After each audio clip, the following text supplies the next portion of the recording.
तो भाई इंडिया में इस तरीके का डायरेक्टर दोबारा पैदा होगा, I don't think so. And अभी के टाइम पर हॉलीवुड लेवल के भी बंदे उस तरीके का नहीं सोच पाते हैं जो ये बंदा सोच पाता है। मतलब अपनी मूवी के सिर्फ टाइटल अनाउंसमेंट को लेकर, अपनी मूवी के सिर्फ नाम रिवील को लेकर इन्होंने एक अनाउंसमेंट की।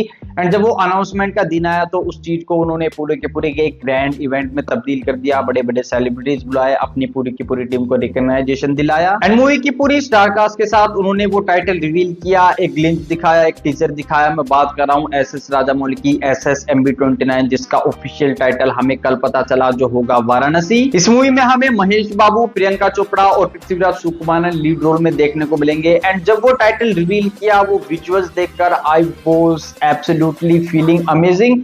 एंड वो कितना ज्यादा बियॉन्ड था, वो कितना ज्यादा खूबसूरत था। मतलब आपको अवतार लेवल की फीलिंग वो जरूर से देता है। एंड जिस तरीके का हम अपने जेम्स कैमरून अपनी मूवी मेकिंग में, फिल्म मेकिंग में करते हैं, सेम उसी तरीके की फीलिंग, उसी तरीके की एनर्जी उस टाइटल रिवील में मुझे छलक कर आ रही थी। एंड SS राजामौली ने बताया कि वो इस मूवी को IMAX के लिए बना रहे हैं, तो इस मूवी को बड़े स्क्रीन पर जाकर जरूर से देखना। एंड अपने इंडियन सिनेमा में, स्पेशली तेलुगु सिनेमा में, वो पहली बार इस तरीके की टेक्नोलॉजी यूज कर रहे हैं जो पूरी की पूरी मूवी IMAX फॉर्मेट में शूट की जाएगी एंड लोगों का बिग स्क्रीन पर देखने का एक्सपीरियंस लार्जर देन लाइफ होने वाला है। एंड पर्सनली मुझे ऐसा लगता है कि अभी के तौर पर इंडिया में SS राजामौली सिर्फ ऐसे लोते डायरेक्टर है जिनका नाम सुनकर ही थिएटर पर भीड़ लग जाएगी, टिकट खिड़की पर आग लग जाएगी और बॉक्स ऑफिस अपने घुटने टेक देगा। क्योंकि उनका पिछला काम हम देख ही चुके हैं, बाहुबली 1, बाहुबली 2, जिससे उन्होंने इंडियन सिनेमा को फिल्म मेकिंग में बनाने का पूरा पर्सपेक्टिव ही चेंज कर दिया कि एक स्टोरी को इस तरीके से प्रेजेंट किया जा सकता है, उसके विजुअल इतने ज्यादा रिच हो सकते हैं। वो सारी चीजें हमें बाहुबली 1 और बाहुबली दी कंक्लूजन में देखने को मिली। साथ ही RRR से जो उन्होंने ग्लोबल सक्सेस हासिल की, जो उनका ग्लोबल रिकॉग्नाइजेशन उन्होंने हासिल किया, वो वाकई काबिल तारीफ है। एंड उसी ग्लोबल रिकॉग्नाइजेशन को मद्देनजर रखते हुए उन्होंने इस मूवी का निर्माण करने का सोचा। एंड ये मूवी वो ग्लोबल लेवल पर रिलीज करेंगे, अपने इंडियन सिनेमा को ग्लोबल लेवल पर वो प्रेजेंट करेंगे वाराणसी मूवी से। एंड इस बात में कोई दो राय नहीं कि ये मूवी 2027 की मोस्ट एंटिसिपेटेड मूवियों में से एक होगी। इस मूवी की हाइप एकदम पीक पर होगी एंड ये मूवी एक कल्चरल फिनोमिना, एक कल्चरल इंपैक्ट जरूर से छोड़कर जाएगी। जहां अब बात करूं इस टाइटल रिवील की, उस टीजर की, उस ट्रेलर की, तो वो इतना ज्यादा खूबसूरत, इतना ज्यादा अपीलिंग, इतना ज्यादा रिच कि मैं आपको क्या ही बताऊं। मतलब आप उसको एक बार देखोगे, 10 बार देखोगे, 50 बार देखोगे, लेकिन आपका दिल बिल्कुल भी नहीं भरेगा।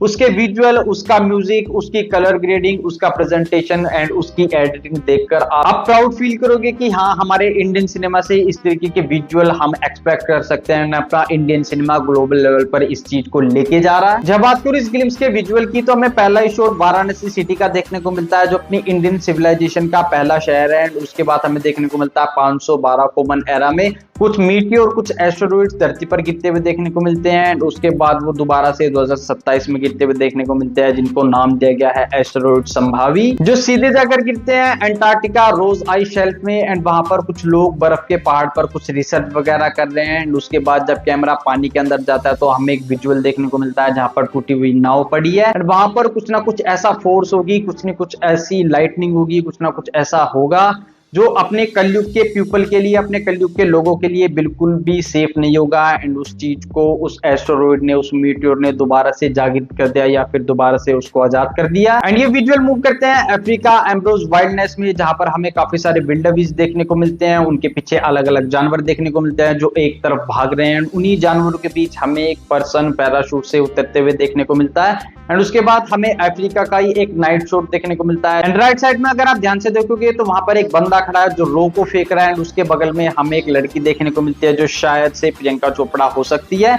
एंड उस रो को पकड़ने के लिए या तो ये कुत्ता या फिर एक बंदर है अपनी जान बचाने के लिए। एंड उसके नीचे हमें काफी सारे हिप्पोपोटामस देखने को मिलते हैं। एंड कैमरा मूव करता है हिप्पोपोटामस के मुंह में, जहां पर हमें एक केव देखने को मिलती है। उस केव का नाम है उग्र भाटी केव, जो वनांचल में स्थित है। एंड वहां पर हमें काली माता का एक मूर्ति देखने को मिलती है जिनका धड़ सर से अलग है। एंड वो अपना ही खून पी रही है। उनके साइड में एक और माता है, उनके साइड साइड में एक और माता है एंड उनके नीचे एक ऋषि मुनि या फिर कोई इविल बंदा बैठकर उनकी पूजा कर रहा है, जो उनकी साधना कर रहा है। एंड आसपास हमें काफी सारे लोग देखने को मिलते हैं। उनके ऊपर एक लेडी भी गिर रही है जो हाई चांसेस प्रियंका चोपड़ा हो सकती है। एंड अपनी इंडियन माइथोलॉजी में माता काली का ये रूप काफी ज्यादा उग्रनेस को दर्शाता है। जब वो काफी ज्यादा गुस्से में थी किसी राक्षस को मारने के लिए, मेरे को एग्जैक्ट नाम उस राक्षस का नाम याद नहीं आ रहा, शायद वो रक्त बीज हो सकता है, तो उस टाइम पर माता रानी ने इस तरीके का रूप धरा था। एंड ये चीज दिखाता है कि इस बार अपने एसएस राजामौली एंशिएंट टाइम में और अपने प्रेजेंट टाइम में दोनों चीजों को मिक्स कर हमें कुछ ग्रैंड विजुअल दिखाएंगे। एंड उसके बाद हमें 7000 साल पहले का लंका नगरम देखने को मिलता है, जिसे आप लंका नगरी भी कह सकते हो, जहां पर रामायण का युद्ध चल रहा है। प्रभु श्री राम वानरों की सेना के साथ एक पिरामिड पर खड़े हैं, उनके सामने एक बड़ा सा डीमन है एंड हनुमान जी एक पेड़ को लेकर किसी पर फेंक रहे हैं। एंड वो उन्होंने इतना ज्यादा जायंट रूप हासिल किया हुआ है, इतना ज्यादा ग्रैंड रूप धरा हुआ है कि उनकी पूंछ के ऊपर ही एक पूरा का पूरा रथ चला जा रहा है। अलग अलग जगह आग लगी हुई है, काफी वानरों की सेना जय श्री राम के नारे लगाते हुए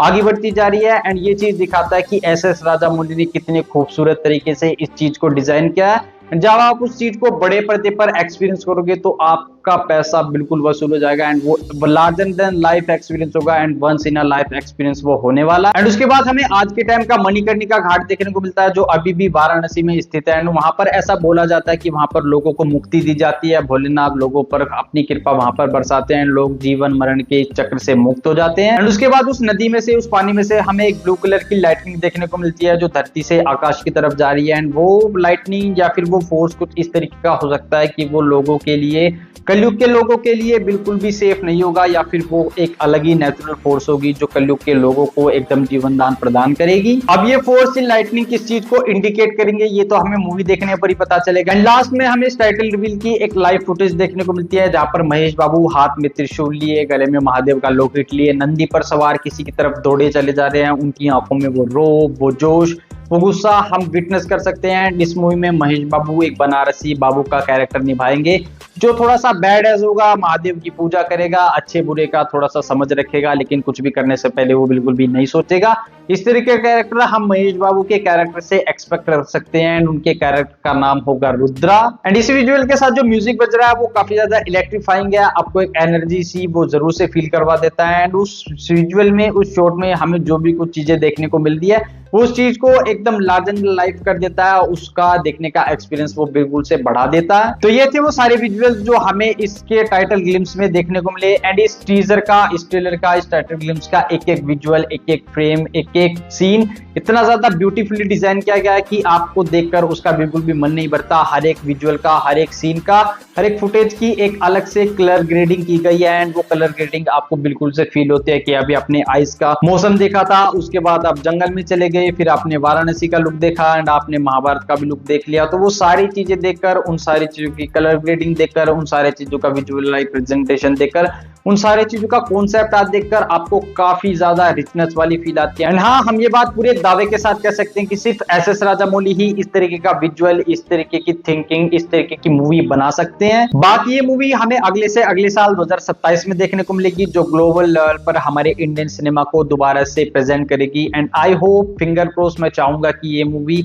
एक बेंचमार्क सेट करे और अपने इंडियन सिनेमा को वो ग्लोबल लेवल पर पूरी तरीके से शाइन करवा दे। जहां एसएस राजामौली के काम पर अपन को पूरा भरोसा है। एंड ये सिर्फ एक तेलुगु मूवी नहीं है, ये एक महेश बाबू की मूवी नहीं है, बल्कि ये हमारे इंडियन सिनेमा का एक सेलिब्रेशन है, जो अपन को सबको मिलकर पूरी तरीके से सेलिब्रेट करना है, हमारे इंडियन सिनेमा को ग्लोबल लेवल पर शाइन करवाना है। एंड जब से इस मूवी के रूमर आने लगे थे तभी से ये मूवी एक चर्चा का विषय बनी हुई थी। एसएस राजामौली इस मूवी को डायरेक्ट कर रहे हैं, महेश बाबू इस मूवी में एक्टिंग कर रहे हैं। एंड अब जब इस मूवी का हम विजुअलाइजेशन देख चुके हैं, इस मूवी को ऑफिशियली अनाउंस कर दिया गया है, इस मूवी में हमें क्या क्या चीजें किस लेवल की देखने को मिलेगी, एंड इस मूवी को बनाने का, इस मूवी का क्या स्केल है, एंड ये मूवी कहां पर स्टैंड आउट करती है, जब हम ये सारी बातें पता लगा चुके हैं तो इस मूवी के लिए हाइप, इस मूवी के लिए प्यार, इस मूवी के लिए सपोर्ट हमें अलग लेवल का दिखाना होगा। एंड तभी ये मूवी हमें ग्लोबल लेवल पर हमारे इंडियन सिनेमा को रिप्रेजेंट कर पाएगी। बाकी अभी के लिए इस मूवी के लिए हमें काफी लंबा वेट करना पड़ेगा। एंड तब तक हम काफी सारे लीक्स देख चुके होंगे, कुछ अलग अलग तरह के झूठे सच्चे रूमर सुन चुके होंगे, एंड वो सारी चीजें हम विटनेस कर पाएंगे। उन सारी चीजों से पर्दा हटेगा साल 2027 2027 में। तो ये थी वो सारी बातें जो इसके टाइटल ग्लिम्स को देखकर मुझे समझ आई, जिस चीजों को मैंने नोटिस किया उन पर मैंने बातचीत कर ली, उनको मैंने एड्रेस कर दिया।